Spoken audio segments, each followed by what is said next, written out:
tarde, boa noite. Sejam muito bem-vindos ao podcast Envelhecendo e Agora. Nesse podcast, nós vamos te mostrar que a vida pode se tornar ainda mais interessante com o passar do tempo. Eu sou Helena Leon e sou host desse podcast.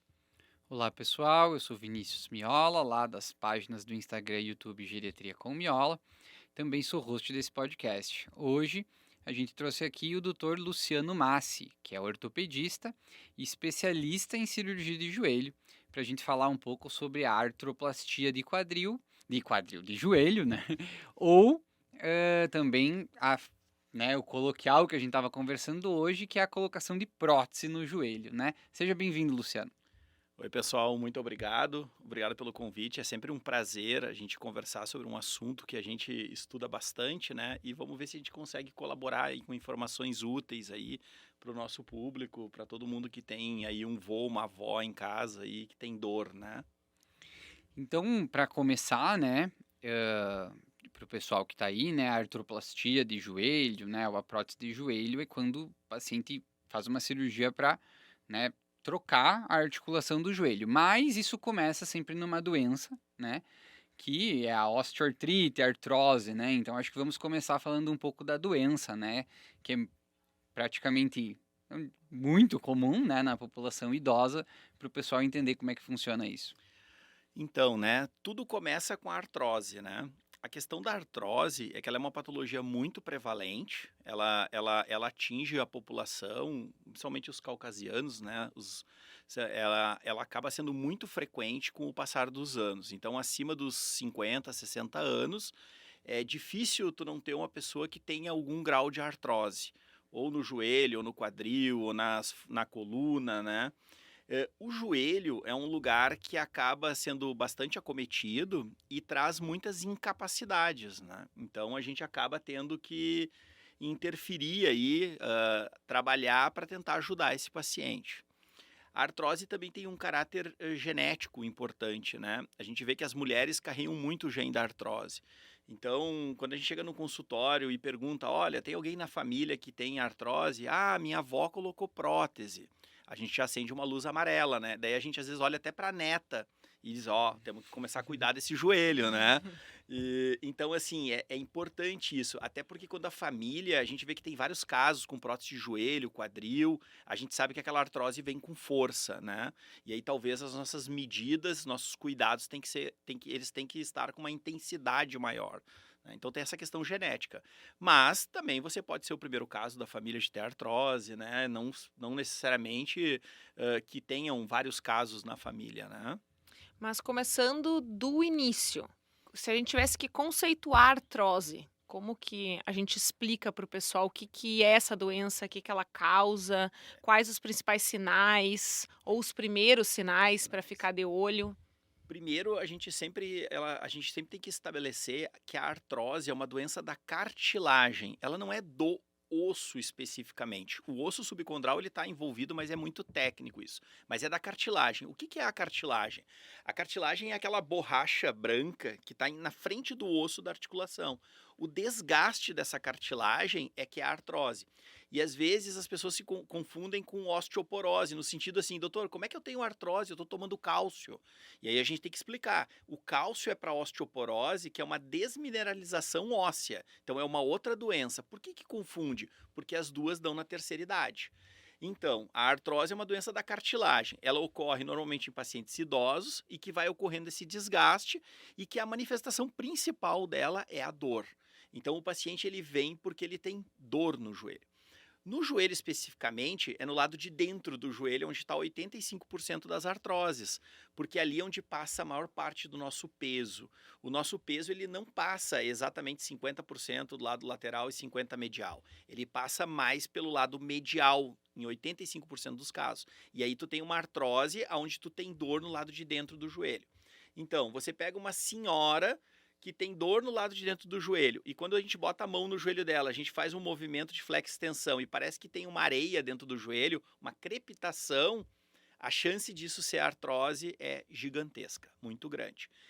Então, Começa a dar um atrito, um então você não atrito. consegue mexer Isso, direito. você mexe e sente como se parece um monte de pedrinha dentro do joelho. É uma crepitação que nós chamamos. E isso tem algum grau de derrame articular algumas vezes, né? E você começa a ver que o joelho ele não está mais reto, ou seja, a perna do paciente, o membro inferior não está mais reto, ele está angulando no joelho. E essa angulação a gente acaba observando quando o paciente entra no consultório. O bom da ortopedia Acho é que o que Vinícius tem artrose já, é, então. O meu joelho é ruim. Mas eu já mostrei minha ressonância pro Márcio. inclusive nós já operamos a mãe dele, Não, né? Então nós porque- já temos uma Porque ele história. porque ele correndo, eu enxergo de longe que é ele que tá vindo, porque as perninhas tortas, assim. Mas é que isso é um varo constitucional. Esses pacientes que têm um varo constitucional, eles podem ter digamos assim, uma probabilidade maior de ter artrose por causa do eixo dele, né? Mas hoje ainda nós não temos ainda, nós não devemos corrigir isso se é constitucional e simétrico, né? Mas aquela senhora que chega com um joelho direito arqueado, o outro mais ou menos, dor medial, crepitação, aumento de volume, isso é artrose até se prove ao contrário. E aí a gente vai estabelecer o diagnóstico com um simples raio-x, que é o suficiente, né? Eu vou ter artrose, mas o podcast não é sobre o meu joelho, né? Mas o meu futuro é certo. Mas assim, isso é legal que você comentou, porque lá no consultório é muito comum, né? Eu trato muito mais osteoporose do que a própria artrose, né? E aí eu vou dar o remédio para osteoporose e o paciente olha para mim e diz: "Mas a minha dor vai melhorar, então, né?" Daí eu: "Não, calma, vamos explicar, né? Uma é doença do osso e a outra é da articulação, né?" Até para Mas a osteoporose, ela não dói, então? Porque é no osso? não, ela não dói. Só descobre quando Quando quebrou. quebra, isso. Ela é o enfraquecimento do osso. Então, o resultado da osteoporose é a fratura. Então, você só vai descobrir, se caso você não faça um exame de screening, de rastreio, você só vai descobrir na fratura, né? Senão não descobre. E aí, só para a gente deixar claro, porque né, até para os médicos ou outras pessoas, que hoje a gente chama muito de osteoartrite, né? Quando a gente fala osteoartrite, é a mesma coisa que artrose, né? Esse é um termo que na ortopedia a gente usa artrose. Quando a gente vai para reumato, às vezes eles usam mais osteoartrite. Osteoartrite seria o momento inflamatório daquela articulação, né? Então, por exemplo, eu posso estar passando por o que a gente chama uma reagudização da osteoartrite. Aquela articulação ela está inflamada, isso vai gerar todo um processo inflamatório na articulação e uma degeneração maior da cartilagem. Aí você entra com alguns tratamentos que você pode diminuir a inflamação, ou seja, tu diminuiu a osteoartrite, mas a osteoartrose ela continua, né? E uma coisa interessante, que eu acho que esse é um grande avanço, assim, que nós médicos temos que ter a ideia, e principalmente os ortopedistas, que a gente dava muito valor para a questão mecânica da artrose, ou seja, você desenvolve artrose porque o joelho está desalinhado, esse desalinhamento leva um peso, uma força maior numa região, e essa força maior vai machucar a cartilagem e vai degenerar. Está tudo certo. Mas tem a questão metabólica da artrose, e isso é uma coisa que a gente está aprendendo. Por exemplo, um paciente ele pode ser, ele tem um grau de obesidade, e essa obesidade pode gerar uma meta-inflamação. E essa meta-inflamação vai gerar um processo inflamatório articular, que vai degenerar a cartilagem. Isso não tem a ver com a mecânica do peso, tem a ver com a química, com a questão metabólica. Então hoje a gente sabe que a gente tem que diminuir o processo inflamatório de um paciente. E muitas vezes a gente diminui o processo inflamatório através da alimentação, exercício físico. São outras vias. E não necessariamente só o peso, porque está mais pesado, tem mais artrose. Não, às vezes é uma questão mecânica, inflamatória, metabólica também. Então acho que hoje a gente tem que ver a artrose com o seu componente metabólico e o seu componente mecânico. São as Legal. duas coisas. E vira A e gente- mexe todo É, podcast, a a gente gente sempre fala a mesma coisa. a né? gente tem, né, outros, né, episódios em que a gente fala do inflammaging, né, da inflamação crônica associada ao processo de envelhecimento, né? Então, assim, para o pessoal que escuta, ver que você tá em qualquer doença agora, né? Mesmo a artrose, que, né, como você falou, a gente imaginava que era uma coisa mais mecânica, mas vira e mexe, você tá dentro do Inflamatório. inflammaging, né? Aumenta o processo Exatamente. Tudo o que aumenta o processo inflamatório do nosso organismo vai acelerar o processo de envelhecimento em várias partes do corpo. Vai né? gerar as doenças. É isso Exatamente. que a gente vê, né? E é engraçado porque eu falo na faculdade para os meninos, né? Para para os meus alunos, e eu vejo que esse é um conceito ainda que a faculdade precisa trazer mais para os alunos, né? Essa questão da meta-inflamação, essa questão que as coisas que... Existem outras coisas por trás. Por que está tudo relacionado a exercício, alimentação, músculo, né? Eu sempre brinco que na minha faculdade, há 20 anos atrás, músculo eu tinha que saber origem, inserção, inervação e ação. Era só isso que eu precisava saber e conhecer o nome deles e aonde eles estão. Cara, hoje a gente sabe que o músculo é uma glândula endócrina, Exato. né? Não é por acaso que a mulher vai na academia, tá na TPM, faz bastante força muscular e volta mais tranquila. Cara, existe liberação hormonal, existe as miocinas, que a gente ainda nem conhece a ponta do iceberg, do que são essas miocinas. Mas a gente sabe que o músculo é uma glândula endócrina hoje. Né? Tanto tu vê na geriatria, se tu tiver mais músculo, tu consome mais glicose. Tu não tem a questão do diabetes, tu pode ter até o músculo proteger uma pessoa, porque vai Sim. consumindo a glicose. Então, olha a importância de ter músculo. E hoje nos consultórios, os pacientes chegam para mim já com 85, 87 anos. E aí eles chegam compensados da pressão arterial, o coração está bem, a parte neuro também, cognitiva está bem, só que não consegue mais caminhar. Então eu vejo que nós estamos começando a entrar na era do problema de locomoção.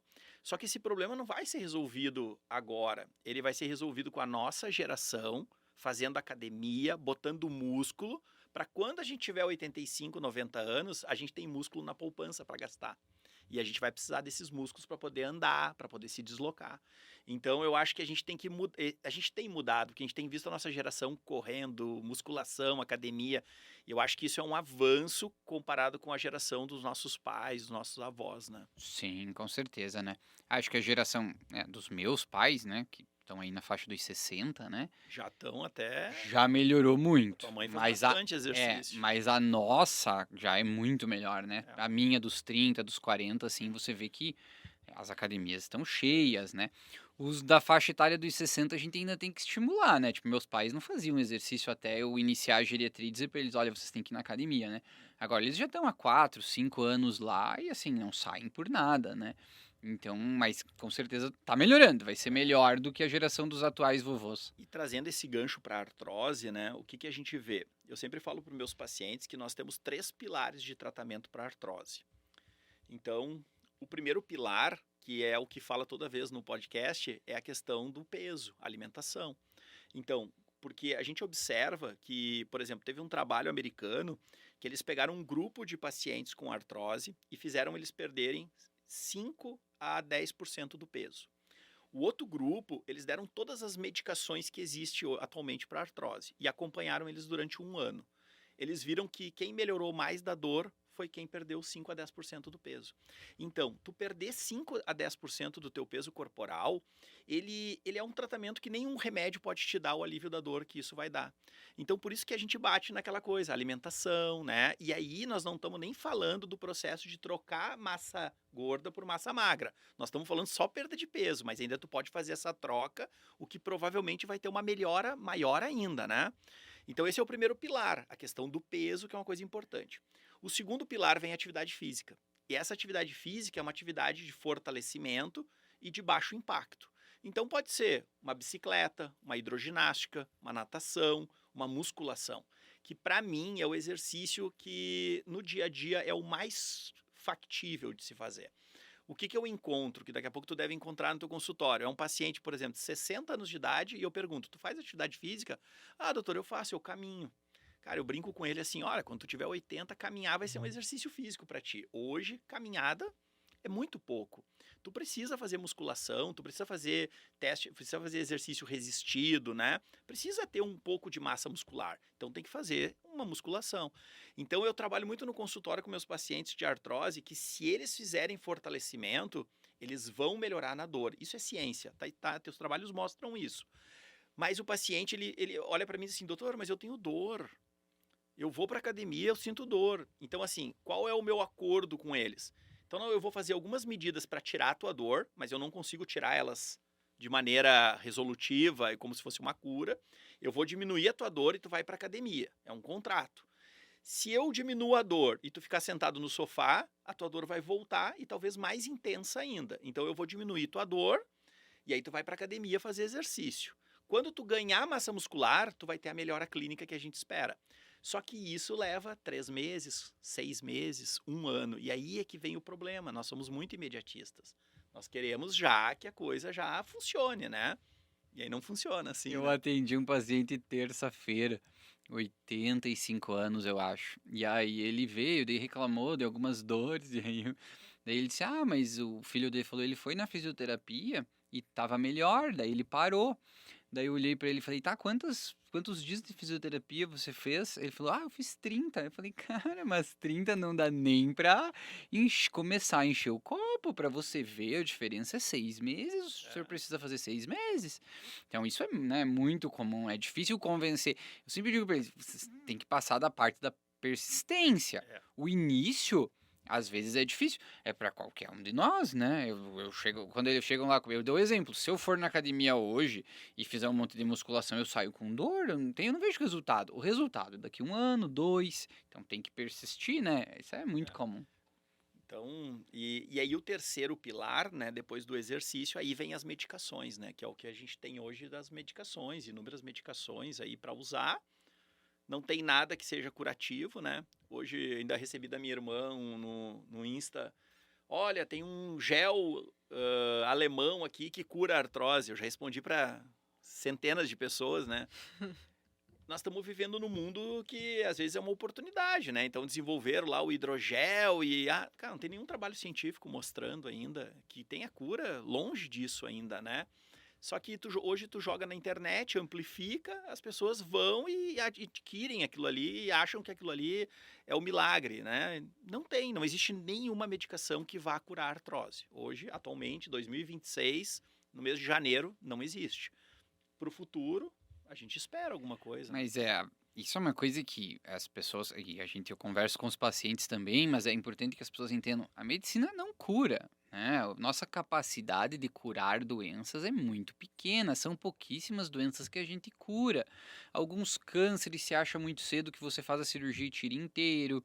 As infecções que dá antibiótico, mas que iam passar sozinhas, talvez se a gente não fizesse nada, né? Então são pouquíssimas doenças. 95% das doenças a gente trata, né? Exige tratamento. E é por isso que sempre para ter um tratamento melhor, vai ter que ter uma contrapartida do paciente, né? É. Então, essa que é a questão, né? Então, precisa se ajudar, né? Mas essa questão das medicações que você falou que elas não curam, né? Mas elas atuam no quê? Elas atuam na redução dos sintomas, na diminuição da dor. Hoje o que a gente tem, né? A gente tem que as medicações, o que a gente tem, né? A gente tem os colágenos, hoje estão muito, né, evidentes, na evidência, assim, né? Todo mundo usando. Tem os condoprotetores, que é a glicosamina e a condroitina. São medicações que diminuem a dor e alguns têm uma melhora funcional. Mas quando a gente vai olhar a cartilagem, ela continua gasta do mesmo jeito de quando ele começou a tomar, né? Claro que algumas medicações por uso crônico, elas vão precisar ser usadas talvez por um tempo maior, para que lá na frente os trabalhos consigam olhar para trás e ver que realmente uma medicação teve um efeito, melhorou alguma coisa, né? Então as medicações elas atuam especificamente na melhora da dor e da função. E a gente usa isso cronicamente. Então eu já começo já explicando para o meu paciente, olha, você vai usar essa medicação por um tempo muito longo. Mais ou menos como o remédio da pressão alta, né? Parece que a gente começa a tomar e depois não para Dá para mais. começar a tomar colágeno assim hoje já, então? É que aí a questão, por que o colágeno ele é mais bem aceito, né? Porque como a artrose ela é muito comum na mulher, e a mulher tem aquela ideia do colágeno que melhora a unha, melhora o cabelo, melhora a pele, Era bem isso que eu tava ela, pensando. exatamente, ela aceita melhor o colágeno. Então, quando eu digo que vai tomar um colágeno, claro que os colágenos, eles têm colágeno tipo 1, 2, 3, né? E aí a gente acaba usando o colágeno tipo 2, que é o que tem mais na cartilagem, né? Então, hoje, os colágenos têm essa limitação, né? Você vai usar. Depende muito do grau de artrose que tu tem, né? Eu tento explicar para os pacientes que, às vezes, tu pode ter uma artrose que te permite jogar futebol no final de semana. E, às vezes, tu tem uma artrose que tu não consegue caminhar 10 metros. As duas coisas são artrose, mas são intensidades e classificações e os graus são muito diferentes. Então, porque senão sempre tem aquela história, né? Mas minha vizinha tem artrose e ela ainda está caminhando 1 hora por dia na rua e eu não consigo nem sair de casa. eu acho que tu não é bom médico, né? Porque é a responsabilidade de quem está tratando. Então a gente tem que explicar que a artrose tem um grau diferente. E por que é importante saber o grau? E a gente vê isso no raio-x. Porque a gente tem uma ideia se a medicação vai ter algum efeito ou não. Por exemplo, você pega uma artrose grau 4, grau 5, ela já passou muito da fase da medicação. Agora tu pega uma artrose grau 1, grau 2, a medicação vai ter mais efeito. Então isso também ajuda a gente a escolher. Esses graus vai de 1 a 5? De 1 a 5, onde 1 tu tem uma artrose muito leve e 5 tu praticamente tu não tem mais cartilagem articular numa região importante do joelho, né? Então a gente usa essas medicações, né? Existe muitos corticoides, né? As infiltrações, né? Que também são medicações que a gente usa e que às vezes eu sempre tento explicar para os alunos, né, na faculdade, porque o corticoide ele parece uma coisa mágica, né? E os vô, eles acabam se apaixonando pela medicação. Porque tu imagina que é uma senhora que tem dor, tu faz uma infiltração, ele tem uma melhora, às vezes, da dor de 70% a 80%. É bastante a melhora. Só que é uma melhora fugaz. Ela demora, o tempo é muito pequeno. Então, por exemplo, você faz um corticoide, às vezes dura 1 mês, dura 2 meses. É muito frustrante, né? Porque ela saiu dali no outro dia, ela não tem mais dor. Doutor, não tenho dor, meu joelho está super bem. E aí, às vezes, alguns médicos, eles ficam infiltrando repetidamente.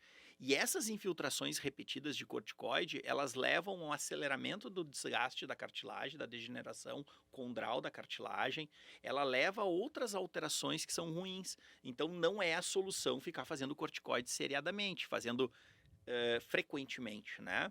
Então, quando é que a gente usa o corticoide, por exemplo? A gente usa na crise. Por exemplo, você tem uma artrose que o paciente é uma senhora, ela tem a dor, uma dor basal, mas aí aconteceu algum evento que ela forçou demais, ela deu um mau jeito, o cachorro desequilibrou ela e ela torceu um pouquinho o joelho e ela vai ter um quadro agudo de dor. O joelho vai estar inflamado, aí nós vamos ter uma osteoartrite intensa.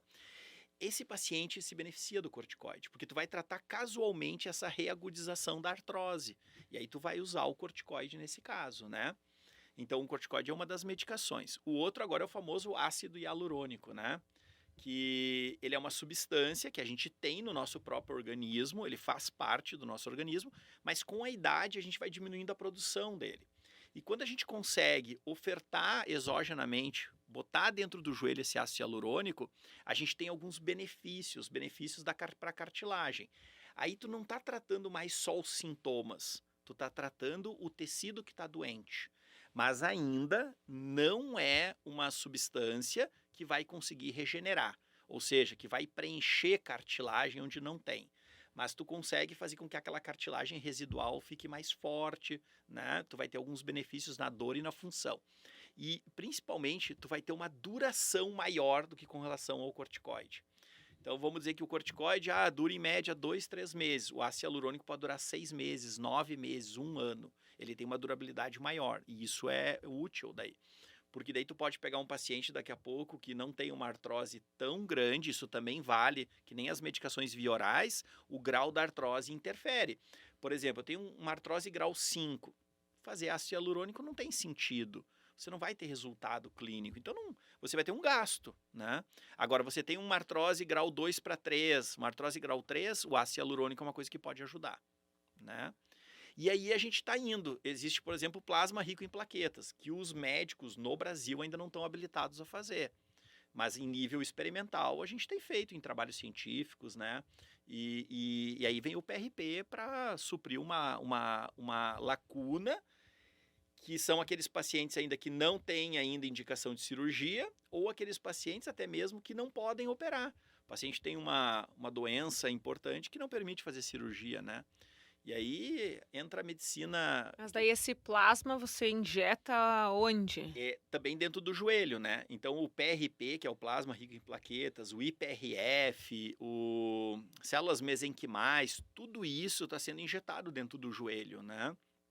Você retira do próprio paciente e você faz o trabalho, faz o processamento e coloca dentro do joelho.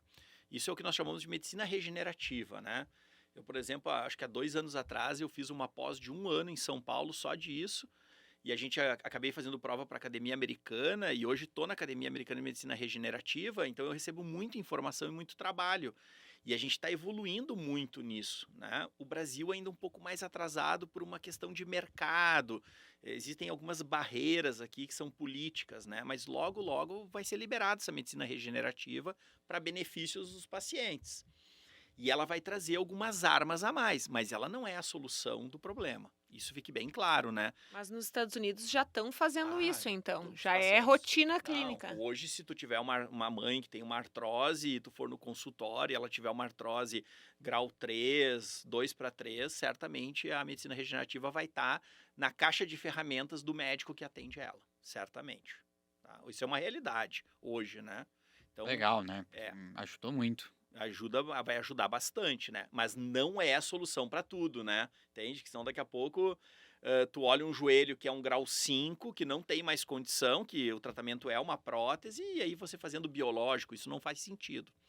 E hoje, por exemplo, o INTO, hoje estava o ministro da Saúde inaugurando o departamento de medicina ortobiológica do INTO. O INTO é um hospital ortopédico, é um hospital que só atende doenças ortopédicas no Rio de Janeiro, e ele recebe casos, muitas vezes, de todo o Brasil. E lá tem um departamento de ortobiológicos que eles estão desenvolvendo. Então, isso é uma realidade que está acontecendo no Brasil já, né? Muito legal. Eu ia comentar antes, mas só para, né, lá no meu consultório a gente trata a artrose com manjaro, né? Brincadeiras à parte, mas acho que eu já tratei uns 2 casos, né? Às vezes idosos já muito, né, 80 e poucos anos, e aí nós vamos daqui a pouco falar dos preconceitos da cirurgia, né, que a gente Sim. tenta desmistificar, mas muitas vezes ainda tem alguns pacientes que a gente não consegue, né? E aí eu não vou operar de jeito nenhum. E aí tá com dor, né? Você encaminha para o ortopedista e vai, mas às vezes. E aí, olha, o que eu posso te oferecer? Perder peso? Perder peso. Perder peso. Porque é uma medida muito eficaz tu para vai diminuir a perder? dor. Não vai. Quer usar Monjaro? Quero. Então vamos dar-lhe. Eu É. brinco com as minhas pacientes que É. assim, se elas vão no endócrino tem 30 vezes mais casos de uso de agonista do GLP-1 que eu. Mas não em pacientes acima dos 80 anos. Nesses eu tenho uma boa expertise. A questão é sempre convencer o paciente que usa as canetas hoje em dia a fazer fortalecimento para não perder massa magra, né? Porque os trabalhos, o que os trabalhos mostram, né? Tem vários benefícios hoje, né? Os agonistas do GLP-1 tem muitos benefícios, mas o grande problema é a perda da massa magra. E aí não adianta, usa caneta, mas tem que fazer musculação. Sim, vai perder Senão tu vai perder. 20 a 25% de massa magra do peso que ele perder, Pois né? é. Então, mas legal. Então, falamos da artrose, dos tratamentos. Então, às vezes o paciente chega lá, se é uma artrose grau 1, grau 2, né? Vai perder peso, vai fazer fortalecimento muscular, pode usar colágeno, pode usar condroitina glicosamina, eventualmente pode fazer infiltração se estiver bem indicado, né? E muitos desses casos também acho que é importante a gente salientar que, assim, mesmo que ele chegue às vezes numa artrose inicial, né, durante o processo de envelhecimento, mesmo tratando, né, é uma doença que vai evoluir, né? Pode, né? Mas muitas vezes vai evoluir e vai piorar. Ela é progressiva e degenerativa. Especialmente se ele não fizer as medidas, né, não farmacológicas, né, que é aquelas que a gente citou, né? Então essa doença vai piorar até o momento que a dor fica muito incapacitante e eventualmente, né, aí ele vai precisar de uma artroplastia de joelho. Então assim, quando que está indicada a cirurgia, né? Em quais casos, quais são as principais indicações? O bom é que com a experiência a gente vai passando os anos, né? E a gente vai lapidando a nossa maneira de conseguir identificar se aquele paciente precisa ou não de cirurgia, né? Hoje, o que eu cheguei ao ponto, assim, que eu acredito, assim? Eu falo em qualidade de vida, eu não falo mais em dor. A dor é muito subjetiva. Às vezes uma dor para ti, a intensidade é uma coisa que tu vai trabalhar com ela. E daqui a pouco o Miola fica deitado na cama querendo que alguém traga um chá para ele. Então, sempre assim, porque a sempre percepção de dor ela é muito diferente. Então, eu gosto de falar de qualidade de vida. Então, eu falo para o meu paciente da seguinte maneira. Olha, como é que está a tua vida? Quando tem uma festa na igreja lá e coisa na tua igreja, tu vai ou tu fica em casa porque tu tem dor no joelho? Quando tem um almoço lá que vai ter da associação, tu vai ou tu não vai porque daí tu vai ter que ficar um pouquinho em pé e isso vai gerar dor. Você vai, por exemplo, no supermercado fazer tuas compras, você vai na farmácia e compra os teus remédios? Não, na farmácia eu não vou, minha filha traz os remédios para mim. No supermercado meu filho já passa, ele faz supermercado, já passa, já pega minhas coisas. Então o paciente ele vai ficar do prisioneiro da própria casa dele. E isso vai caindo a qualidade de vida, né? Chega no verão, a filha convida, mãe, vamos pra praia, a gente dá uma passeada na praia. Ah, não vou, dói meu joelho. Então, quando o paciente está perdendo a qualidade de vida, eu acho que é bem importante isso. Está indicado a prótese. E não é o raio-x que indica a prótese, isso é muito importante, porque existe uma coisa chamada dissociação clínico-radiológica. O que é isso? Tem radiografias que são horríveis e o paciente não tem muita clínica. Esse paciente segue a vida. E existem pacientes que sentem muita dor, tem muita limitação, uma péssima qualidade de vida, e a artrose muitas vezes não é uma grau 5, às vezes é uma grau 3 para 4, e aí esse paciente tem indicação de prótese, porque o que indica a prótese é a clínica, é a perda da qualidade de vida. E aí, fazendo um paralelo assim com a questão da geriatria, olha que interessante, saiu um trabalho mostrando a relação de demência com prótese de joelho ou com artrose. Daí a gente começa a ver que trabalho, né? Cara, o que eles viram, assim? Eles viram que o paciente que não faz a prótese, tem uma baixa qualidade de vida e está presa em casa, ele não compra os remédios, ele não sabe quais são os remédios que ele toma. Ele não vai no supermercado e não interage com o açougueiro e não lembra que semana que vem a carne que estava em promoção era tal e que o preço da carne de primeira era tal e agora está X. Ele não fala com o padeiro, ele não encontra uma amiga, uma amiga e conversa, não tem interação. E aí se viu que isso aumenta casos de demência. Enquanto que se o paciente coloca uma prótese, ele começa a interagir no bairro dele, começa a passear, fala com um, fala com o outro, isso protege. Então é uma coisa muito óbvia, né? E a gente acha, olha como é importante a prótese, né? E aí vem muitos pacientes no consultório na defensiva. Não, prótese em últimos casos, eu não faço. Cara, a prótese foi considerada, a prótese de quadril, ela foi considerada a melhor cirurgia da medicina no século XX. De joelho. Não, a prótese de olha quadril, aí, ó. ela foi de todas as cirurgias da medicina, de todas. Ah, rinoplastia, cirurgia da hérnia, cirurgia de varizes, todas as cirurgias. A cirurgia que mais traz satisfação para o paciente é a artroplastia de quadril. Então, olha a importância das próteses. Claro que eu não Legal. posso extrapolar isso para joelho, mas é muito próximo, porque as limitações, as dores, tem muito a ver. Então, a prótese é uma cirurgia que traz satisfação. Hoje, a taxa de satisfação na literatura é em torno de 90% a 95%. Então, assim, hoje, pacientes que estão insatisfeitos com uma prótese, eles geram em torno de 5% a 10%. E as insatisfações são o quê? Muitas vezes, uma dor residual, que ainda o paciente tem, uma limitação do movimento, ele gostaria de dobrar mais a perna e ele não dobra o suficiente que ele queria, uma sensação de que tem alguma coisa estranha dentro do joelho, que não é o meu joelho, mas não é, e uma baixa relação de expectativa antes do procedimento, né? E aqui é muito comum no nosso meio, né? Porque o que acontece? Eu atendo um vô e ele está 3 anos sem ir na roça, porque o joelho dói. Aí eu faço uma prótese nele, ele quer ir na roça e ele quer fazer silagem, ele quer carregar os milho, a coisa. Só que não, o joelho dele é um joelho novo, mas o resto não é nada novo. A musculatura não é nova, as articulações não são novas. Só trocou o aí, joelho, só né? trocou o Nasceu Pois de é. novo. Eu ainda falo pra ele ainda assim, olha, e tu cuida desse joelho porque ele tem que te levar até os 95, 100 anos. E aí o paciente ele se sente frustrado, porque ele botou todas as expectativas dele no joelho, porque na cabeça dele ele não vai mais na roça, e ele não faz silagem porque o joelho dele dói. Claro que o joelho era o que mais chamava atenção, mas o ombro dele também não era o melhor possível, o quadril dele também não era. Então a gente precisa alinhar as expectativas. E eu sempre digo para meus pacientes assim, ó, olha, a senhora tem 70 anos, a senhora vai fazer o que uma senhora de 70 anos faz. Vai lavar a louça, vai fazer uma comida, vai tomar chimarrão, é isso. Né? Não pensa que tu vai carregar a lenha, que tu vai organizar a tua horta de joelho. Por exemplo, ontem eu atendi uma paciente de 83 anos que ela dizia que tinha dor no joelho e ela estava chateada porque ela não consegue se ajoelhar. Cara, eu falei para ela, olha, eu também tô chateado porque eu também tenho dificuldade de me ajoelhar e eu tô com 48 e eu faço atividade física. Então, assim, às vezes são movimentos, pô, uma senhora de 83 anos, se agachar numa horta e ficar agachado, é um esforço grande, e a prótese não vai dar isso para ela. Se ela fizer uma prótese e ficar agachada ali na horta 1 hora trabalhando, isso vai ter dor no joelho. Então a gente tem que alinhar as expectativas, né? Então a prótese eu entendo que é a perda da qualidade de vida. Quando a gente vê que o idoso ele está perdendo a qualidade de vida, a prótese é uma boa opção. Legal. E tem alguma idade assim? Depende como é que funciona a questão da idade, porque varia muito ainda. Varia, né? É que na verdade isso está caindo em desuso, né? Quando eu O comecei, que às vezes a gente ouve, até os pacientes vêm falar, é que quando é muito jovem, né, o médico disse para esperar ter mais idade para colocar a prótese. Isso é uma coisa que acontece.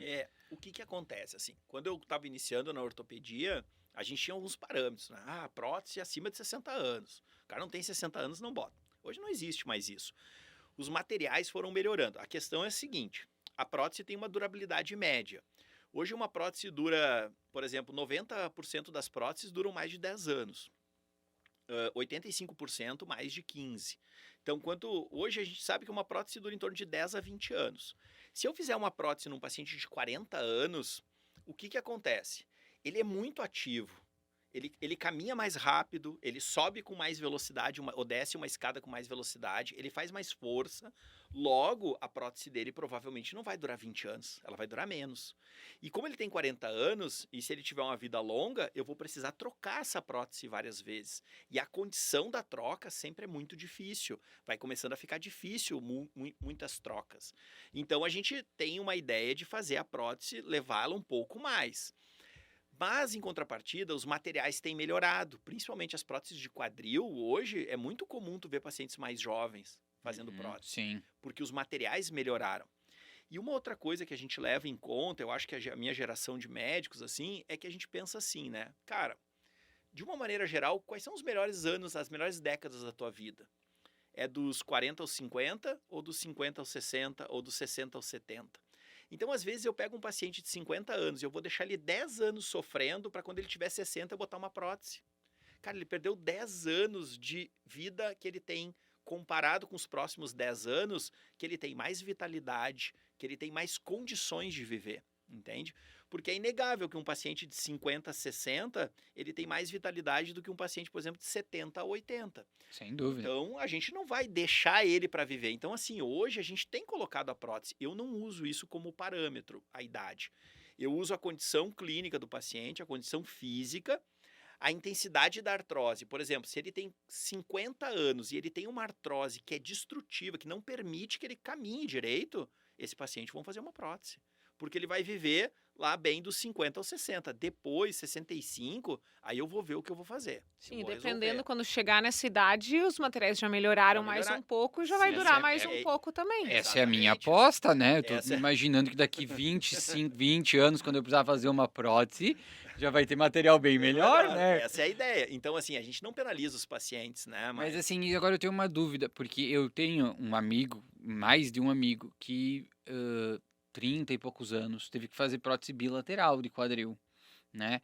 E nas próteses de quadris eles ainda conseguem fazer bastante atividade, né? As Sim. de joelho também, ou elas limitam um pouco mais? Não, elas limitam mais. Eu sempre, assim, brinco que o joelho ele tem a vantagem dele aceitar mais o tratamento infiltrativo. Então, a gente vê até na regenerativa que quando a gente faz um PRP, um ácido hialurônico no joelho, ele tem ele melhora mais do que o quadril quando faz no quadril.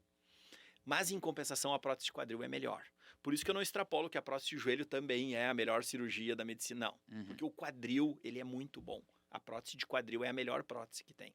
Então, ela permite que tu faça um pouco mais de atividade, ela tem mais musculatura em volta dela, a biomecânica dela ela é mais restrita, ela tem um acetábulo que a cabeça do fêmur fica coberta ali.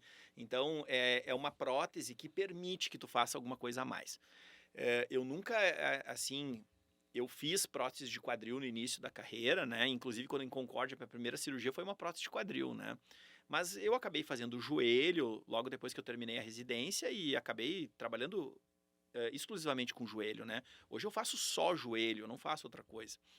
Mas eu vejo que o quadril tu pode dar mais liberdade para o paciente, quanto que o joelho não. Eu nunca digo que o meu paciente com prótese de joelho pode jogar futebol, pode jogar vôlei, basquete, não. Meu paciente com prótese de joelho, ele pode fazer musculação, ele pode fazer natação, ele pode fazer um pilates, ele pode caminhar, ele, né, agora atividades com mais impacto. Correr não pode. Não, eu não estimulo. Na medicina, a gente sempre tem trabalho para tudo, né? Daqui a pouco tu acha um trabalho lá que alguém fez que mostra que a corrida trouxe um benefício, mas assim, eu não estimulo. Correr, jogar pádel, futevôlei, nada com disso. prótese, não. Todos os teus esportes. Mas com prótese de joelho, né? Sim, exato. Ele Então vai ainda precisar de prótese de joelho. Vou continuar na torcida para que a medicina melhore nos próximos anos. Não, vai melhorar, com certeza, vai melhorar. Os materiais têm melhorado muito aí, né? Tem nos ajudado bastante, né? Não, essa é a minha torcida, né? Tenho 34 só, até eu ter 60, 26 anos. E tu sabe que hoje a dúvida, né, Miola, é diferente hoje. O que eu chego no meu consultório é a família trazendo uma senhora de 80 anos e dizendo assim, mas a mãe não tem mais condição de fazer prótese. Sim, esse é o... E aí eu tenho que fazer todo um trabalho para tentar explicar para a família primeiro e para as filhas, né, e quem está acompanhando, que não é assim. Porque tu imagina se a dona Maria lá com 80 anos está com dificuldade de caminhar, mas ela tá com as doenças crônicas controladas, ela cuida da alimentação, ela faz exercício. Olha, daqui a pouco ela tem uma expectativa de ir até os 90 anos. Ela vai passar 10 anos com dor porque ela tem 80 anos e não pode operar? Isso não existe. Não existe. Então, assim, a gente tem tentado trabalhar isso, desmistificar isso, né? Mas claro que eu sempre digo, a gente tem que trabalhar com segurança, né? Então hoje, por exemplo, tu tem que ter um clínico que acompanhe nesse processo. Porque eu vou operar o joelho, vou fazer a cirurgia, mas eu preciso ter o clínico que vá lá e olhe a minha paciente antes da cirurgia. Olha, o pulmão tá bem, ela tá bem isso, e que talvez se adiante em alguns problemas que pode vir a acontecer. Então, quando tu trabalha numa equipe, que tu tem alguém que cuida do paciente antes, que cuida do paciente durante a internação e que acompanha esse paciente no pós-operatório imediato, tu ganha segurança. E aí tu consegue operar um paciente de 80 anos. Agora, claro, tu não pode pensar que tu vai operar um paciente de 80 anos que nem tu opera um de 20. Que, tem uma hérnia ali, tu pede um hemograma e o cirurgião geral pede um hemograma e um eletro e pode operar. O cara tem 20 anos, ele tem reserva, qualquer coisa que aconteça, ele tem saúde. Agora, quando a gente está com uma senhora de 80 anos, não. Mas se a gente tem um cuidado, a gente consegue operar e a gente tem inúmeros pacientes aí operados, né? Sim. E a gente esquece dos pacientes. Daqui a pouco a gente encontra, eles voltam no consultório com 85 anos caminhando e eu digo, mas a senhora tá aí ainda? Tô, doutor, agora o meu outro joelho tá doendo. A gente fez na primeira temporada do podcast um podcast específico sobre cirurgia em pacientes com mais de 80 anos com o Maurício e com o Douglas, anestesista, né? Uhum. E foi bem legal, né? Porque hoje a idade por si só ela não é mais um fator impeditivo para grande parte das cirurgias, né? Então, mesmo pacientes nonagenários, eventualmente, podem ser que se beneficiem e, se forem robustos, podem operar, né? Eu digo para os pacientes lá no consultório, tem 90 anos, tá, mas vamos ver aqui. A gente calcula, a gente tem ferramentas para calcular a expectativa de vida do paciente. Que a tua chance de chegar aos 100 é 73%. Então, tu tem 3 em 4 chances de chegar aos 100 anos, então vamos fazer isso aqui, porque tu pode viver mais 10, 15 anos, né? Então eu sempre digo isso pra eles, vocês têm que imaginar que talvez, você tá aqui com 80, mas talvez tu chegue aos 100. Se tu for chegar aos 100, tu tem mais 20 anos de vida, isso é um caminhão de tempo. Então tu tem que... Aí eles sempre dizem assim, não, mas não vou. Eu falei assim, o tempo de vida, quem manda é Deus. É Ele que manda. Não adianta se oferecer. Não se ofereça, que não adianta. O que a gente pode trabalhar aqui é como que você vai viver esses próximos 20 anos. É isso que a gente vai trabalhar. Então, não adianta você querer se antecipar. Então, né, a idade por si só ela não é mais um impeditivo. Isso tem que ficar bem claro para o pessoal que está nos escutando. Isso tu tem que trabalhar muito com a família, né? Porque a família, claro, ela fica com medo de estar levando a mãe ali para daqui a pouco a mãe vir a falecer, né? Mas a gente fazendo as coisas com cuidado e responsabilidade, a gente tem uma segurança muito grande, né?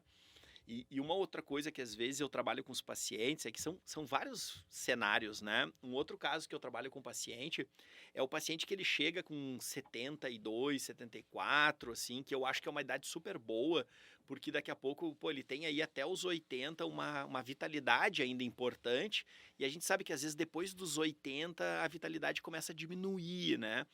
E aí o paciente ele tá com medo e não quer fazer a cirurgia. Daí quando ele chega perto dos 80, ele começa assim, não, agora eu quero operar. Tipo assim, agora eu posso fazer, porque se eu morrer eu já tô com 80 anos. Então, só que, claro, a gente também tem a questão de ter mais complicações, né? Sim. Então, às vezes, eu encorajo os pacientes com 70, 71 anos, né? Às vezes eu digo para eles assim, olha, quem sabe tu toma a decisão agora, ou vai por um caminho ou vai por outro, mas se tu for optar pela cirurgia agora é o momento, né? Só que, por um outro lado, eu acredito que o ortopedista ele não pode impor, essa cirurgia não é imposta. Ela é uma cirurgia que o paciente senta na tua frente e diz assim, doutor, eu não aguento mais a dor, eu quero fazer alguma coisa, eu quero operar. Porque, diferente de uma apendicite, que eu tenho que dizer para o paciente, olha, se tu não operar, você vai morrer, então você tem que operar. A artrose de joelho, ela não leva ao óbito, ela leva a depressão, ela leva a demência, ela leva a inúmeras outras comorbidades, mas ela não mata, então eu não posso dizer você tem que operar. Então essa é uma decisão que sempre passa, que é o paciente que toma a decisão e a família, né? Eu tenho que instruir só, e aí eu tenho que instruir um cenário que eu digo para a família assim, olha, talvez seja melhor tomar essa decisão agora do que esperar sofrer mais 5, 6 anos com dor e tomar lá na frente, onde vai ter ainda complicações ainda num número maiores do que agora. E eu acho que esse trabalho funciona bem, essa educação é uma coisa importante, mas requer tempo, né? Você tem que sentar e conversar com o paciente, né? Não é uma coisa que em 5 minutos tu vai explicar para o paciente, né? Sim, sem dúvida. E aí o pessoal que, né, que não está muito acostumado, assim, hoje a gente tem ferramentas, né, diversas para calcular, inclusive o risco, né, cirúrgico, o risco e o risco dessas cirurgias é muito, muito pequeno, né? Uma vez um outro exemplo, né, aleatório, mas só para exemplificar essa questão do risco. Eu tinha uma paciente de 95 anos que fez uma colecistite aguda, né? E aí ela precisava operar. Tava com uma colecistite aguda, e aí ela tinha uma coledocolítíase junto, e o cirurgião de cara olhou e disse, não tem como operar, 95 anos. Daí eu falei para ele assim, então, peraí, você calculou o risco dela veio a ter uma complicação? Aí puxei a calculadora lá da Sociedade Americana de Cirurgia, calculei para ele, falei, que a mortalidade é 3%.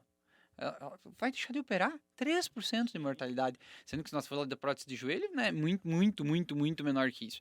Então, assim, não tem justificativa. Operou, 48 horas ela estava de alta. Então, assim, hoje a idade não pode ser um requisito único para você contraindicar um procedimento cirúrgico. Você tem que ter outros fatores para levar em conta, né? Talvez, assim, comorbidades muito importantes, né? Se tiver doenças muito graves, é um paciente que infartou 3 vezes, tem uma cardiopatia isquêmica grave, uma com fração de ejeção reduzida, beleza, pode ser que tenha uma contraindicação, um grau de fragilidade muito alto, paciente que, né, já está muito dependente, ok, mas a idade por si só não pode mais ser um fator para contraindicar isso, né? Então, acho que isso é importante deixar claro. Luciano, e na tua experiência, assim, na tua prática, com que idade normalmente as pessoas acabam tomando essa decisão, então, de operar? O mais comum, assim. Eu acho que o que eu tenho mais comum é pacientes ali de 68 a 74, assim. É uma margem que vem bastante, tem bastante paciente que se decide operar, assim, né? É muito jovem, né? É. Se a gente for Então, pensar. são pacientes assim, por exemplo, agora uma paciente que a gente operou há umas 2 semanas, né? Ela veio me perguntar quando é que ela volta a dirigir, né? Então, assim, uma paciente de 74 anos, em que ela tá com a expectativa dela quer saber quando é que ela dirige, quando é que ela sai, né? E daí as filhas ficam atrás e não, diz pra ela não dirigir, coisa. Mas ela tem uma autonomia, ela quer dirigir, né? Então, hoje são esses pacientes, 68, 70, 72, né? Abaixo dos 80 anos, então, em geral. Mas assim, não, sim, assim, claro que operar pacientes com 82, 84, né? Me lembro que a gente operou ano passado, acho que uma paciente lá de Campos Novos, 84 anos, né? Então, uma senhora, daí super bem, tá caminhando, vai na missa, faz as atividades dela. Então, assim, a gente opera pacientes com mais de 80, mas claro, são menos, né? minoria, São minoria. aham. Como pacientes com menos de 55, menos de 60 anos também são minorias, né? É como assim, os pacientes jovens, a gente tem que melhorar a qualidade de vida, mas tudo dentro de um bom senso, né? De ver quem realmente vai se beneficiar do procedimento. E essa estatística aí em relação ao sexo, hã, as mulheres operam mais, As mulheres operam mais. Eu opero porque tem muito mais mais mulher. artrose nas mulheres. Também, porque a artrose é mais comum nas mulheres, também a questão cultural, né? O homem, assim, às vezes ele não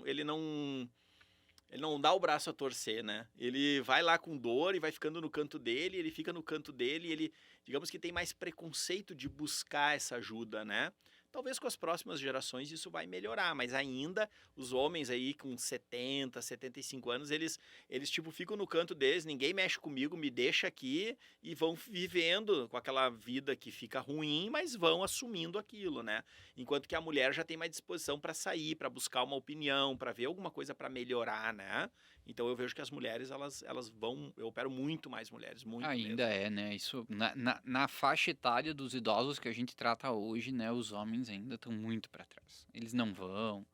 É, a consultório é muito comum. Vem a idosa e cadê o esposo? Ah, tá em casa. E você conversa ali na consulta e você vê que o esposo é doente. Que ele tem coisas que ele poderia ter ido junto, fazer os dois consultar, mas não vai. Não É vai. impressionante como ainda isso é Cultural, é muito cultural. forte. Aí nessa faixa etária que a gente cuida hoje de idosos, isso ainda é muito forte. Ou ele morreu, né? E aí a moça tá viúva, né? Bom, É não é à esse toa que caso. na Vila Serenata hoje nós temos o quê? 20 Se mulheres e 7 homens. é, Então, e aí você chega lá, a esposa. E vai aí? ver. Mora com quem? Com a filha? É, viúva. Ou morreu. Então, infelizmente é isso.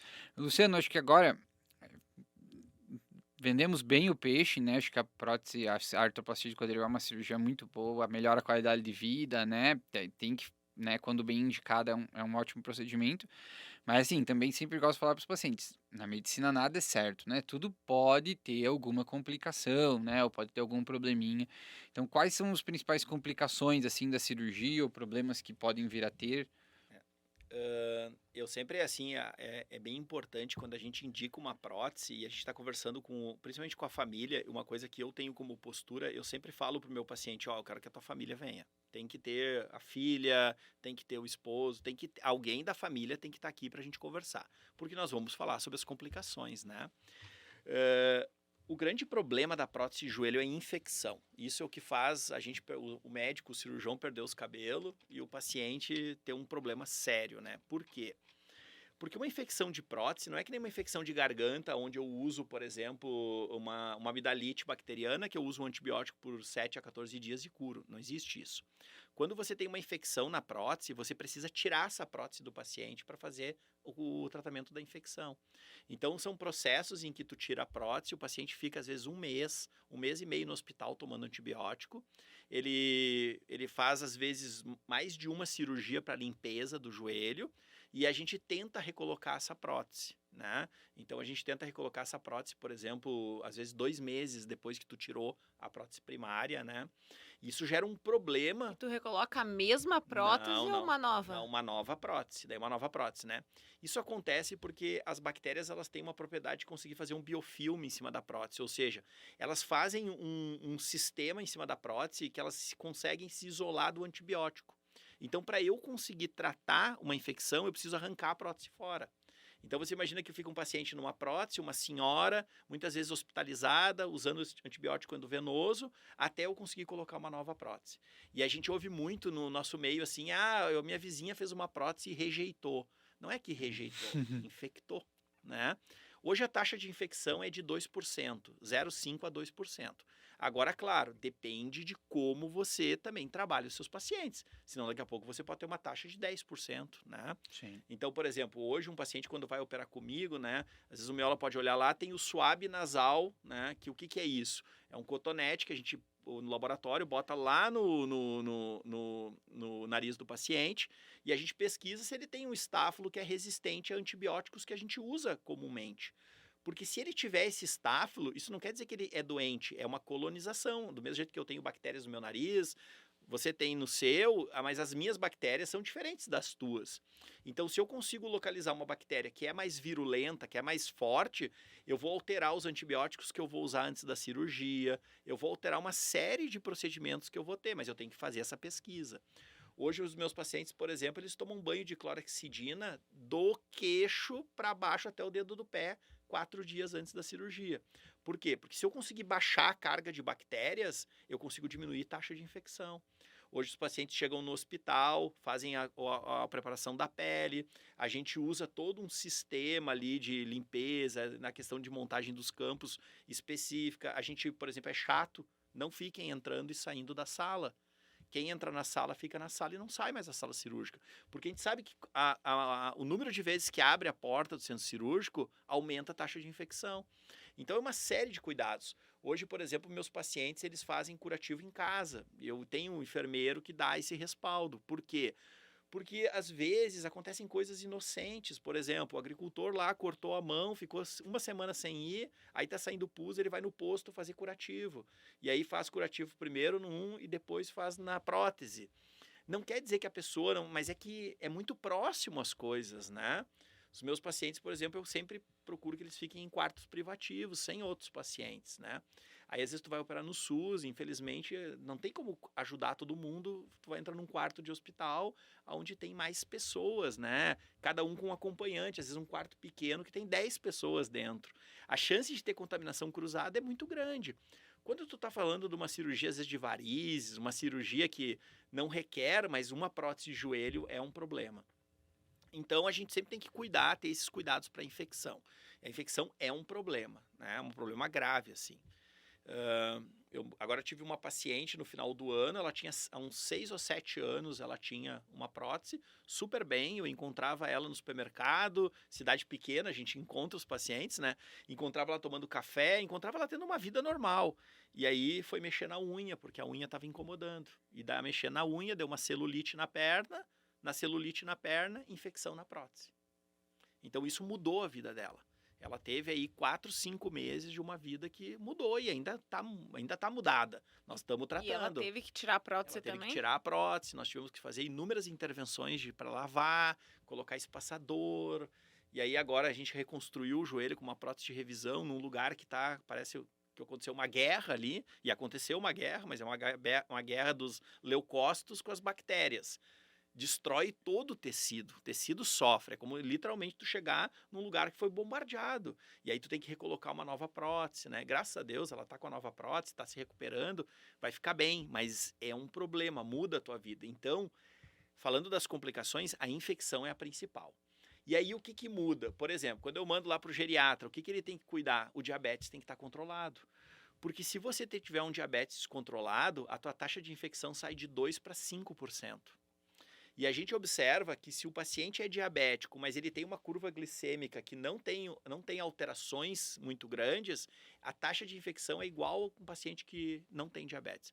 Agora, se é aquela glicose que sobe, o cara tem um pico de 200, vem para 80, daí ele vai para 220, ele fica oscilando em picos muito grandes e isso gera taxas de infecção altas. Então, controlar o diabetes é fundamental para operar. E aí vem o paciente e a família. Doutor, mas nós queremos fazer semana que vem. Não, prótese não é assim. Primeiro você vai fazer os exames, vai passar nas avaliações. Se você não tiver um diabetes controlado, nós não vamos poder operar, né? Então isso, risco de infecção, né? Aí tem outras patologias, por exemplo, que nem trombose, né? Embolia, né? 0,5%, mas hoje a gente usa anticoagulante em todos os pacientes durante a internação e eu tenho usado a Sociedade Brasileira de Cirurgia de Joelho, ela nos orienta a usar 14 dias, mas eu tenho usado ainda 30 dias. Eu tenho usado uma faixa maior. No quadril é 28 dias. Então eu extrapolo para o joelho e uso 30 dias também. Então a gente usa o anticoagulante lá, né, a rivaroxabana lá que eu uso por 30 dias. E aí começa a diminuir as taxas de complicação, né? Mas tem que ter os cuidados, né? Então, basicamente, assim, né? E aí, as outras complicações menores, né? Como anemia, né? Porque tu vê que sangra, né? Às vezes tu vai lá e me diz, bah, Luciano, sangrou tantos ml no dreno. Daí eu, sangra. Sangra. É. E aí, sangra. Aí tem que ir lá, repor algumas vezes, né? Ou fazer algumas medidas, né? Constipação é uma coisa por causa dos analgésicos, né? Hoje a gente está com uma parceria com a Cedar, que eles têm colocado uma bomba. Então, os pacientes usam uma bomba anestésica e fica um catéter no nervo que dá inervação para o joelho. E essa bomba fica liberando automaticamente anestésico.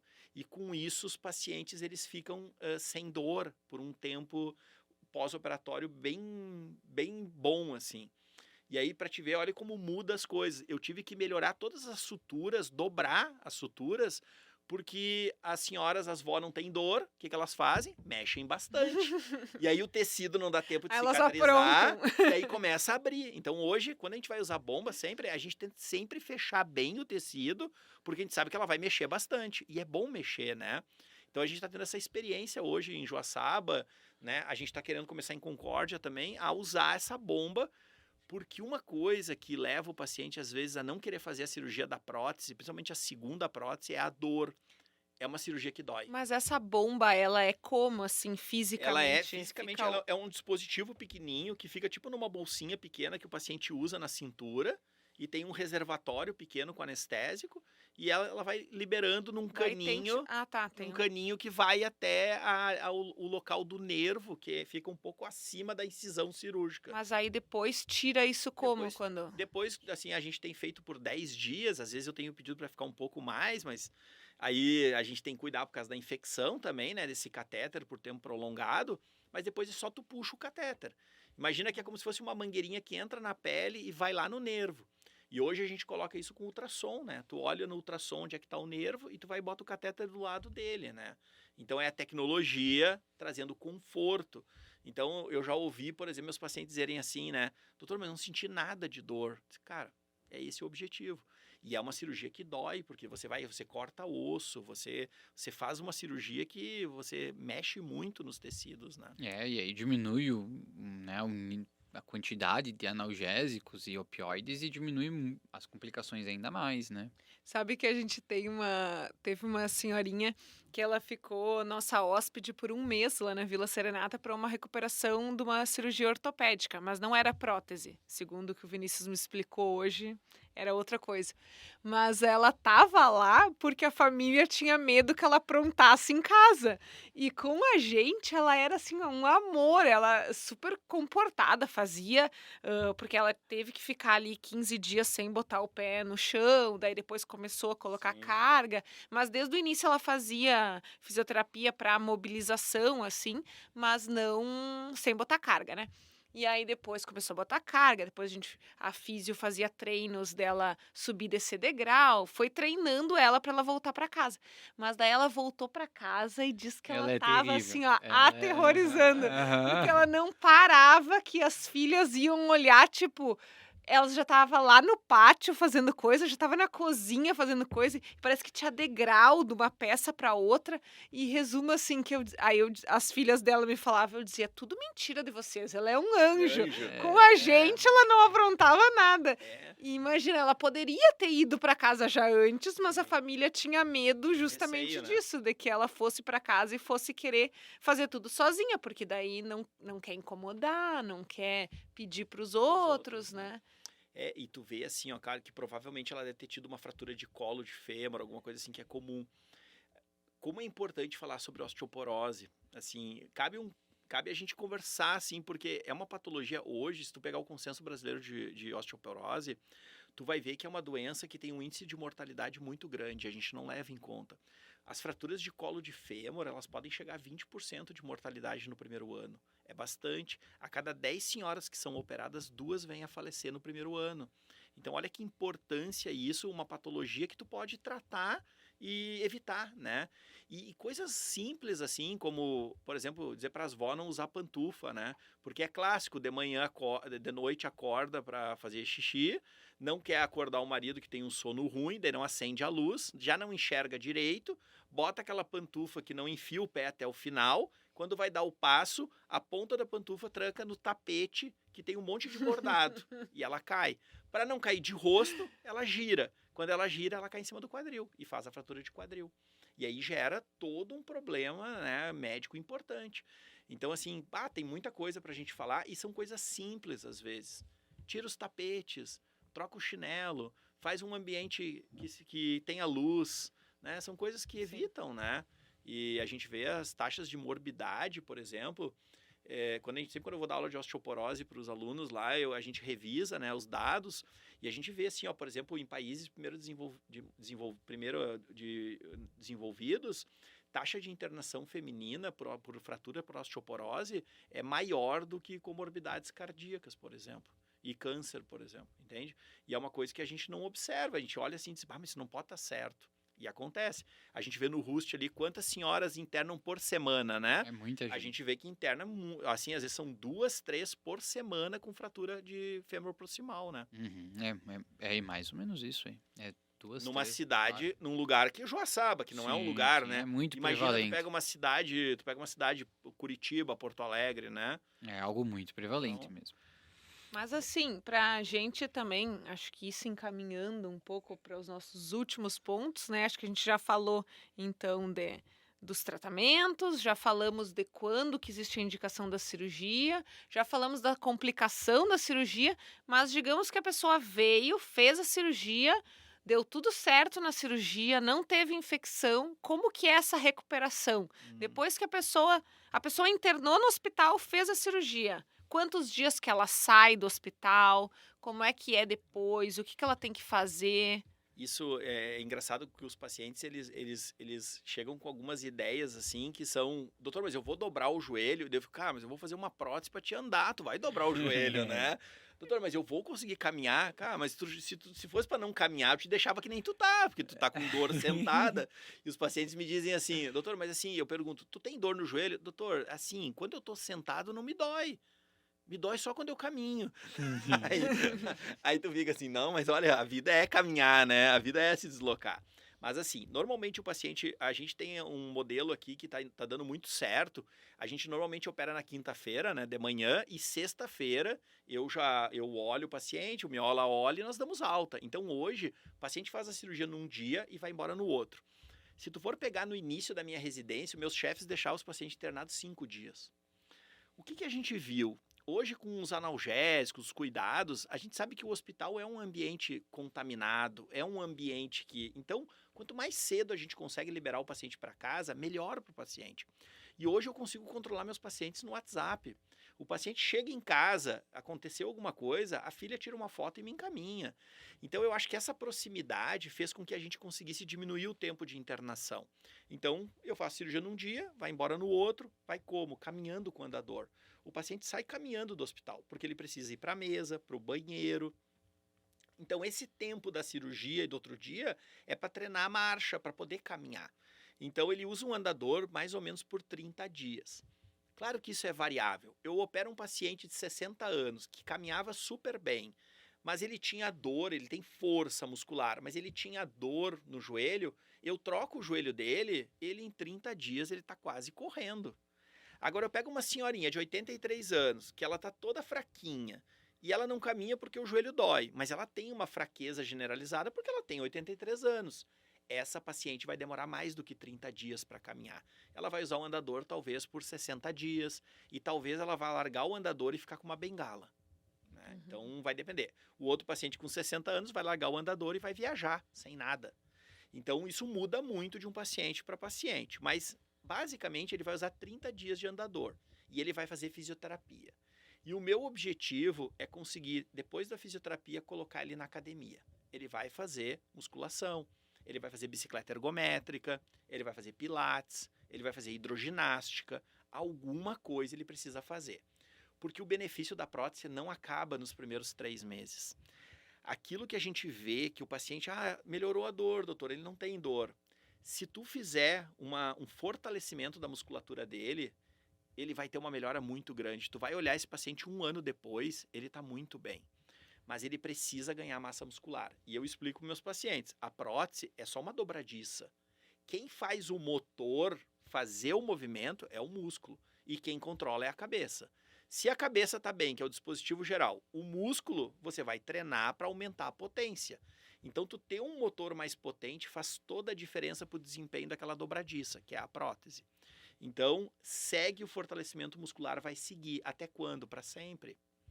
Então, hoje, por exemplo, no pós-operatório, a gente lá, né, combina, vamos deixar esse paciente com creatina, Vamos suplementar a proteína desse paciente? Vamos fazer esse paciente usar, por exemplo, tomar whey? Existem todas essas possibilidades. E aí começa a gente entrar num campo que é um problema hoje em dia, porque a gente pega o conflito, às vezes, com médicos mais velhos, que é o uso, por exemplo, de testosterona para pacientes idosos com sarcopenia e com prótese.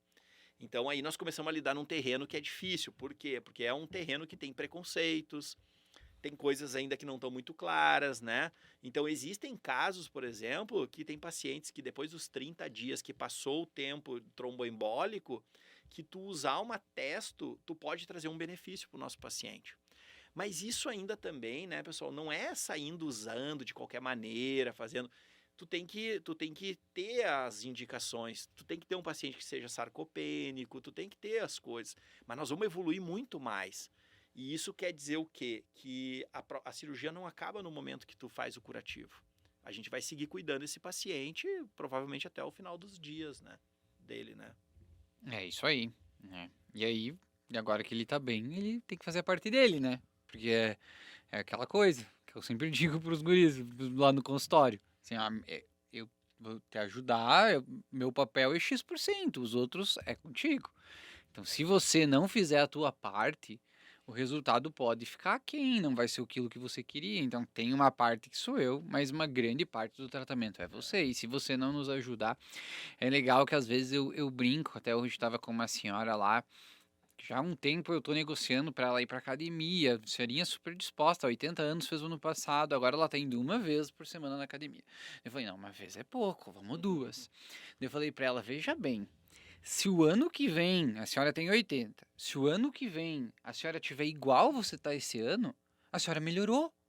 Porque a senhora envelheceu um ano e não piorou. O normal é você piorar. Então, se você chegar nos 90 igual você tá agora, você ganhou 10 anos, melhorou muito, porque o ideal seria você piorar. Então, você tem que fazer as coisas para conseguir manter, né? E se manter bem, né? Então, para os pacientes que sempre vão lá, assim, vocês têm uma parte que é de vocês, senão a gente... A gente pode mostrar a porta que ele tem que abrir, mas é ele que tem que Exatamente, abrir, ele né? tem que abrir. Não adianta. Eu sempre digo para os meus pacientes, eu falo sempre assim, Nazareno só passou aqui há 2000 anos. Aqui nós não fazemos milagre, né? Não somos o Nazareno, então assim, eu faço, você tem que se ajudar. Às vezes eu brinco com meus pacientes que eu gosto, eu falo pra eles assim, cara, o último cara que fez os milagres, tu sabe onde é que ele acabou, né? Ele acabou crucificado. Eu não quero acabar crucificado. Exatamente, não tem como. Mas legal, acho que assim, acho que conseguimos passar praticamente tudo aí, acho que ficou muito bom. Então, Luciano, considerações finais, quiser deixar aí tuas redes aí, teus contatos, fica à vontade. Deixar os últimos recados. Bom, hoje eu tô trabalhando, então, eu trabalho em Concórdia, né, de segunda a quarta, na COT Concórdia, onde eu faço os atendimentos especificamente de joelho, né, cirurgia de joelho. Quinta e sexta eu trabalho em Joaçaba, na Ótimo, onde também faço atendimentos exclusivos de joelho, né. Eu tenho feito vários vídeos no Instagram, né, DR Luciano Massi, que é onde eu mostro, por exemplo, depois da cirurgia, como é que sai caminhando, daí mostra a senhora lá de andador, como é que é o curativo, o curativo é assim, porque eu vejo que os pacientes precisam aprender, né, e é interessante quando eles já chegam já com aprendizado para mim, isso me facilita também, né? Porque eles já sabem mais ou menos. Não, doutor, já vi lá como é que é o curativo, já vi o vídeo e coisa, né? Então eu tô aí sempre mostrando assim, vamos. E é engraçado só que os meus pacientes no Insta, eles não chegam tanto no Insta, eles chegam no Face, mas eu não uso Face, eu uso Insta. Então eu espero que a Meta esteja distribuindo tudo direitinho aí, né? Mas assim, nas redes sociais, normalmente, consultório sempre bem acessível aí, né? E acho muito interessante a gente conversar sobre isso e essas informações chegarem ao público, né? Porque são coisas que vão ser úteis, né? E eu acho que esse sistema de podcast fica bem mais leve, assim. Eu gostei muito e agradeço aí o convite aí para. Legal, e assim, até às vezes no consultório tem uma dúvida, né? E óbvio, o que eu digo para os pacientes, muito das informações que a gente coloca nas redes sociais, no YouTube, seja por isso, É para informar vocês. Eu não tenho, senão a gente não tem 1h30 para explicar as coisas direito lá no consultório. Às vezes eu tenho 1 hora da consulta, 1 hora e pouquinho, mas eu tenho um monte de coisa para falar. Então, assim, olha o vídeo tal lá que você vai conseguir tirar várias dúvidas. Então, também ajuda a gente para poder informar eles depois. E tem alguns. Tem até um caso de uma paciente, de uma filha de uma paciente do Vinícius, que uma vez foi, né, com um caderninho. Ela assistiu todos os vídeos do YouTube. Acho Isso que na acontece com época. Na frequência. época a gente É. postava bastante no YouTube. E aí ela foi com todos. Ela foi tipo com um checklist. Ela já tinha o diagnóstico da mãe dela. Já mais de uma vez aconteceu lá no consultório. E isso tudo com base nas informações que ele mesmo, né, postava nas redes sociais. muito Isso é legal. muito legal. Então, muito obrigado, pessoal. Obrigado aí pela audiência. Foi um prazer. Não esqueçam de nos seguir lá nas nossas redes também, @geriatriacomiola no Instagram, no YouTube, né? E né, Envelhecendo e Agora em todos os agregadores de podcast, Spotify, Deezer, Apple Podcasts, todos mais, tá bom? Um abraço. Eu gostaria de finalizar também agradecendo, que eu aprendi muito, porque várias dessas coisas foram novidade para mim, né? Então aprendi muito com vocês dois. E agora vocês podem também acompanhar um pouco da nossa rotina com os nossos vovôs lá da Vila Serenata, né? No @Vila Serenata, Vila com 2 L's, Serenata com 2 T's. E nós recebemos também idosos, né? Para recuperação pós-cirúrgica de cirurgias ortopédicas, principalmente. Então, né? Quando precisarem, já sabem que a Vila Serenata também está à disposição. Valeu, pessoal. Um grande abraço. Até mais. Abraço, tchau, tchau.